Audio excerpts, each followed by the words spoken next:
Thank You, Mr. Falker by Patricia Polacco.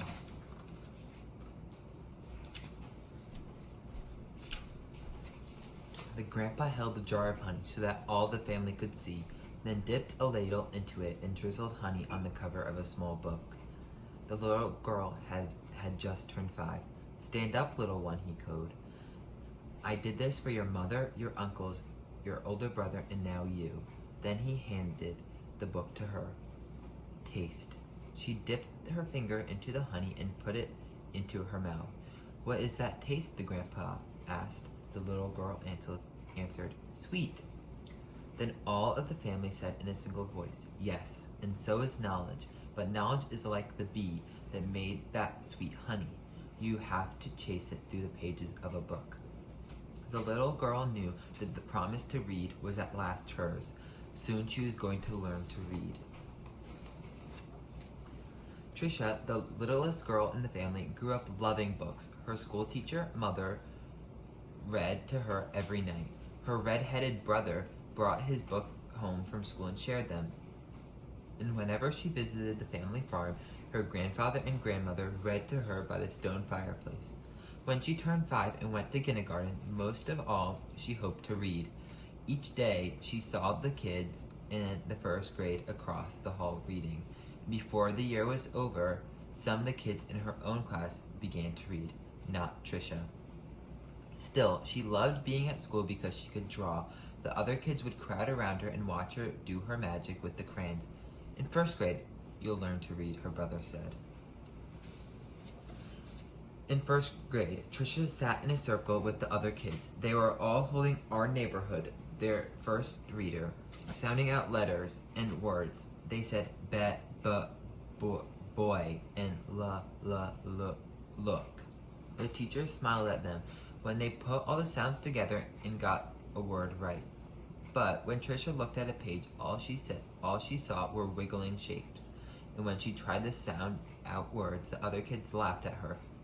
"Tricia, what are you looking at in that book?" they said. "I'm reading," she'd say back to them. But her teacher would move on to the next person. Always when it was her turn to read, her teacher had to help her with every single word. And while the other kids moved up into the second reader and third reader, she stayed alone in Our Neighborhood. Tricia began to feel different. She began to feel dumb. The harder words got for the little girl, the more and more time she spent drawing, and how she loved to draw, or sitting and dreaming, or when she could going on for walks with her grandmother. One summer day, she and her grandmother were walking together in the small woods behind their farm. It was twilight. The air was sweet and warm. Fireflies were coming up from the grasses. As they walked, Tricia said, "Grandma, do you think I'm different?" "Of course," her grandma answered. "To be different is the miracle of life. You see all of those little fireflies? Each one is different." "Do you think I'm smart?" Tricia didn't feel smart. Her grandma hugged her. "You are the smartest, quickest, dearest little thing ever." Right then, the little girl felt safe in her grandma's arms. Reading didn't matter so much. Tricia's grandma used to say that the stars were holes in the sky. They were the light of heaven coming from the other side. And she used to say that someday she would be on the other side where the light comes from. One evening, they lay on the grass together and counted the lights from heaven. "You know," her grandma asked, "all of us will go there someday. Hang on to the grass, or you'll lift right off the ground and there you'll be." They laughed and both hung on the grass. But it was not long before that night that her grandma must have let go of the grass, because she went to where the lights were, on the other side. And not long after that, Tricia's grandpa let go of the grass too. School seemed harder and harder now. Reading was plain torture. When Sue Aline read her page, or Tommy Bob read his page, they read it so easily that Tricia would watch the top of their heads to see if something was happening to their heads that wasn't happening to hers. And numbers were the hardest thing of all to read. She never added anything right. "Line the numbers up before you add them," the teacher would say. But when Tricia tried. All the numbers looked like a stack of blocks, wobbly and ready to fall. She knew she was dumb. Then, one day, her mother announced that she had gotten a teaching job in California, a long way from the family farm in Michigan. Even though her grandma and grandpa were gone, the little girl didn't want to move. Maybe, though, the teachers and kids in her new school wouldn't know how dumb she was. She and her mother and brother moved across the country in a two-tone 1949 Plymouth. It took 5 days. But at her new school, it was the same. When she tried to read, she stumbled over words. The ran. She was reading like a baby in the 3rd grade. And when her teacher read along with her and called on Tricia for an answer, she gave the wrong answer every time. "Hey, dummy," a boy called out to her on the playground. How come you are so dumb?" Other kids stood near him and laughed. They laughed. Tricia could feel the tears burning in her eyes. How she longed to go back to her grandparents' farm in Michigan. Now, Tricia wanted to go to school less and less. "I have a sore throat," she'd say to her mother, or "I have a stomach ache." She dreamed more and more and drew more and more, and she hated school. Then, when Tricia started 5th grade, the school was all abuzz. There was a new teacher. He was tall and elegant. Everyone loved his striped coat and slick gray pants. He wore the neatest clothes. All the usual teachers' pets gathered around him. Stevie Joe and Alice Marie, Davy and Michael Lee, but right from the start, it didn't seem to matter to Mr. Falker which kids were the cutest, or the smartest, or the best at anything. Mr. Falker would stand behind Tricia whenever she was drawing and whisper that "this is brilliant, absolutely brilliant. Do you know how talented you are?" When he said this, even the kids who teased her would turn around in their seats and look at her drawings, but they still laughed whenever she gave a wrong answer. Then one day, she had to stand up and read, which she hated. She was stumbling through a page in Charlotte's Web, and the page was going all fuzzy when the kids began to laugh out loud. Mr. Falker, in his plaid jacket and his butterfly tie, said, "Stop! Are all of you so perfect that you can look at another person and find fault with her?" That was the last day anyone laughed out loud or made fun of her, all except Eric. He had sat behind Tricia for 2 whole years, but he seemed almost to hate her. Tricia didn't know why. He waited by the door of the classroom for her and pulled her hair. He waited for her on the playground, leaned in her face, and called her Toad. Tricia was afraid to turn any corner for fear Eric would be there. She felt completely alone. The only time she was really happy was when she was around Mr. Falker. He let her erase the blackboards.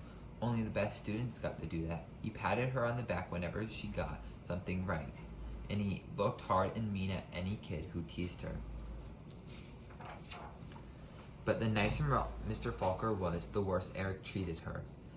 He got all the other kids to wait for her on the playground or in the cafeteria and even in the bathroom, and to jump out and call her stupid or ugly, and Tricia began to believe it. She discovered that if she asked to go to the bathroom just before recess, she could hide under the inside stairwell during the free time and not have to go outside at all. In that dark place, she felt completely safe. But one day at recess, Eric followed her to her secret hiding place. "Have you become a mole?" he laughed, and he pulled her out into the hall and danced around her. "Dumbbell, dumbbell, maggoty old dumbbell." Tricia buried her head in her arms and curled up into a ball. Suddenly, she heard footsteps. It was Mr. Falker. He marched Eric down to the office. When he came back, he found Tricia. "I don't think you'll have to worry about that boy again," he said softly. "What was he teasing you about, little one?" "I don't know," Tricia shrugged. Tricia was sure Mr. Falker believed that she could read. She had learned to memorize what the kid next to her was reading, or she would wait for Mr. Falker to help her with a sentence. Then she would say the same thing that he did. Good, he would say. Then one day, Mr. Falker asked her to stay after school and help wash the blackboards. He put on music and brought out little sandwiches as they worked and talked. All at once he said, "Let's play a game. I'll shout out letters. You write them on the board with the wet sponge as quickly as you can." "A," he shouted. She wiped a watery A. 8, he shouted, made a watery 8. 14, 3, D, M, Q, he shouted out. He shouted out many, many letters and numbers. Then he walked up behind her and They looked at the board. It was a watery mess. Trisha knew that none of the letters or numbers looked like they should. She threw the sponge down and tried to run. Mr. Falker caught her arm and sank to his knees in front of her. "You poor baby," he said. "You think you are dumb, don't you? How awful for you to be so lonely and afraid." She sobbed. "But little one, don't you understand? You don't see letters or numbers the way other people do. And you've gotten through school all this time and fooled many, many good teachers." He smiled at her. That took cunning and smartness and such bravery. Then he stood up and finished washing the board. "We're going to change all that, girl. You're gonna read. I promise you that." Now, almost every day after school, she met Mr. Falker and Miss Plessy, a reading teacher. They did a lot of things she didn't even understand. At first, she made circles in sand, then big sponge circles on the blackboard, going left to right. Another day, they flicked letters on a screen and Trisha shouted them out loud. Still other days, she worked within wooden blocks and built words. Letters, letters, letters. Words, words, words. Always shouting them out, and that felt good. But though she'd read words, she hadn't read a whole sentence, and deep down she felt dumb. And then, one spring day, had it been 3 or 4 months since they started, Mr. Falker put a book in front of her. She'd never seen it before. She picked a paragraph in the middle of a page and pointed at it.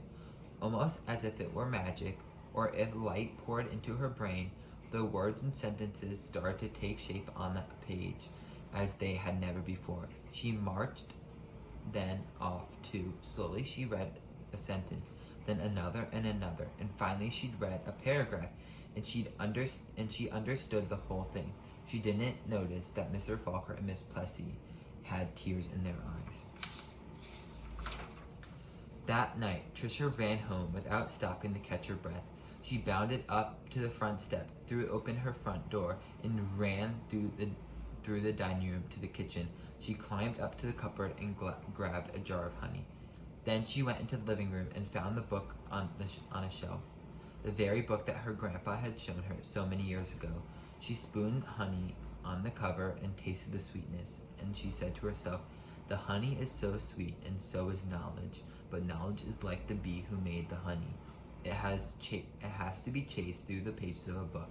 Then she held the book, honey and all, close to her chest. She could feel tears rolling down her cheeks, but they weren't tears of sadness. She was happy, so very happy. The rest of the year became an odyssey of discovery and adventure for the little girl. She learned to love school. I know because that little girl was me, Patricia Polacco. I saw Mr. Falker again some 30 years later at a wedding. I walked up to him and introduced myself. At first he had difficulty placing me. Then I told him who I was and how he changed my life so many years ago. He hugged me and asked me, "What do I do for a living?" "Why, Mr. Falker?" I answered him, "I make books for children." "Thank you, Mr. Falker. Thank you." The end to Patricia Polacco's Thank You, Mr. Falker.